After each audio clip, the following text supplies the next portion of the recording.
My name is Father Ed Meeks. I'm the pastor of Christ the King Catholic Church in Towson, Maryland. Christ the King is a parish of the Personal Ordinariate of the Chair of St. Peter. I'm a cradle Catholic. I was born and raised in a very devout Catholic home within the context of a large, thriving Catholic parish back in the 1950s.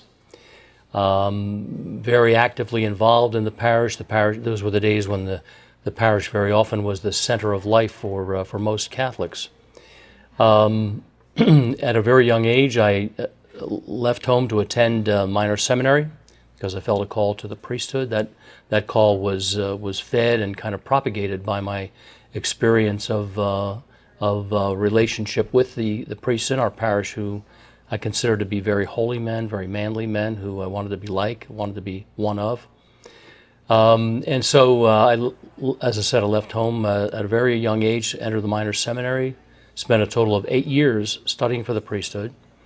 The period in which I was in the seminary was during the 1960s, and so in my experience, my seminary experience, there was a great upheaval that coincided with the upheaval that was taking place both in our culture and in the church at the time, that resulted in the model and the image of the priesthood changing dramatically and precipitously from the priest as minister of the sacraments, preacher of the word, shepherd of the flock, to priest as liturgical innovator, pop psychologist, agent of social change. And the result for most of us was a great sense of confusion, and that confusion was what ultimately caused me to leave the seminary. After leaving the seminary, my assumption and my expectation was that I would spend the rest of my life as a faithful Catholic, probably in a business career, married, raising a family. All of that did happen. I soon began a career in business. I met my wife, and we were married in 1970. We had 4 children. We now have 17 grandchildren.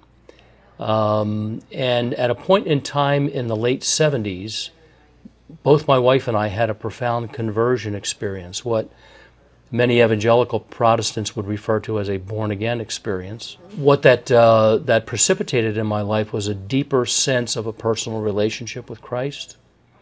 And that coincided with a time in the church when the church was characterized by a lot of aberrations, a lot of heterodoxy, and as a result of seeking a place of refuge and not finding it, and ultimately despairing that we ever would, a refuge of orthodoxy, we began to reluctantly gravitate toward conservative Protestant churches. Ended up in a large Assemblies of God church for a period of time. I actually became a minister on the staff of that Assemblies of God church. After about 10 years on the staff, I sensed that God was calling me to a new chapter, and what I sensed He was calling me to was to plant a church. I knew it would not be in the Assemblies of God. It ended up being in the Charismatic Episcopal Church. It just seemed to line up with what my background was saying to me, and so I actually became a priest of the Charismatic Episcopal Church. I founded Christ the King Church in Towson, Maryland in 1996 as a church of the CEC. Eventually we affiliated ourselves with one of the Anglican communions in the United States. But through all of it, I had a growing sense that God was calling me back to the Catholic Church. And if there was a crisis point, it probably revolved around the issue of truth. We often talk about the transcendent qualities of God and of the church as truth, beauty, and goodness. And it's my contention that God uses one or all of those three to have a tendency to motivate us in a particular aspect of His will. And I think different people are motivated to a different degree by one of those three. In my own case, I think He motivated me more by truth. And so I began to realize that I was preaching around certain scriptures that did not line up with a non-Catholic belief. Among them was Matthew 16:18, where Jesus said to Peter, "I say to you, you are Peter, and upon this rock I will build my church, and the gates of hell will not prevail against it. I will give you, Peter, the keys of the kingdom of heaven. Whatsoever you bind on earth will be bound on earth. Whatsoever you loose whatsoever you bind on earth will be bound in heaven. Whatsoever you loose on earth will be loosed in heaven. And so that particular scripture became very, very large in my thinking. Along with John 17, Jesus' passionate high priestly prayer for unity in the church. And as I looked around at the entire landscape of the Christian church, it was nothing like what Jesus was asking for. And I knew that as a Protestant pastor, I was contributing to that lack of unity. That, along with a real hunger to return to the Eucharist, a real desire to begin again to partake of Jesus' body and blood in the Mass, in the sacrament of the Eucharist. All of those things were determining factors in my decision ultimately to return to the Catholic Church. The whole issue of the establishment of the Ordinariate by Pope Benedict XVI was not at all lost on me, because it represented something to me that was both historical and deeply personal. Personal because I wanted to find a way in which I could return to my Catholic roots without abandoning my parish. Historical because it was the most magnanimous move on the part of the Church in the last 500 years on bringing about a real sense of unity within Christianity.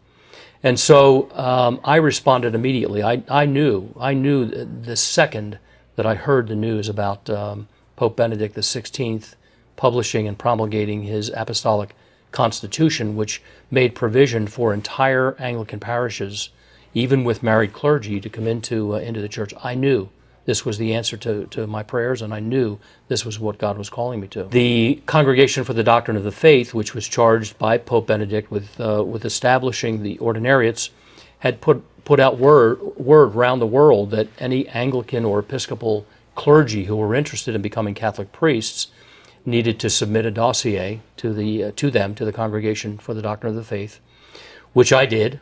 I was among the very first wave of those dossiers to be sent into the CDF in May of 2011. The Ordinariate was not established formally until January of 2012.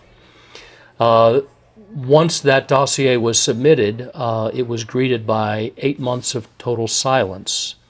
And I knew in my heart when I submitted the dossier that it would have been very easy for the CDF to respond with a kind of automatic no, because of the impediments that I had in my background. The fact that I had been a Catholic, had left the church, had become a Protestant minister, was married, and so forth. All of that were clear impediments to ordination. And so I found out that the CDF had indeed been struggling with my dossier, trying to decide what to do with it. But the Church, in her great generosity, and both the CDF and Pope Benedict as well, and in what was for me a tremendous stroke of magnanimity for me personally, allowed me to transcend those impediments and actually be ordained in the Catholic Church. I was ordained on June the 23rd, 2012, which was a Saturday. The very next day, June the 24th, 2012, my entire parish was received into the church.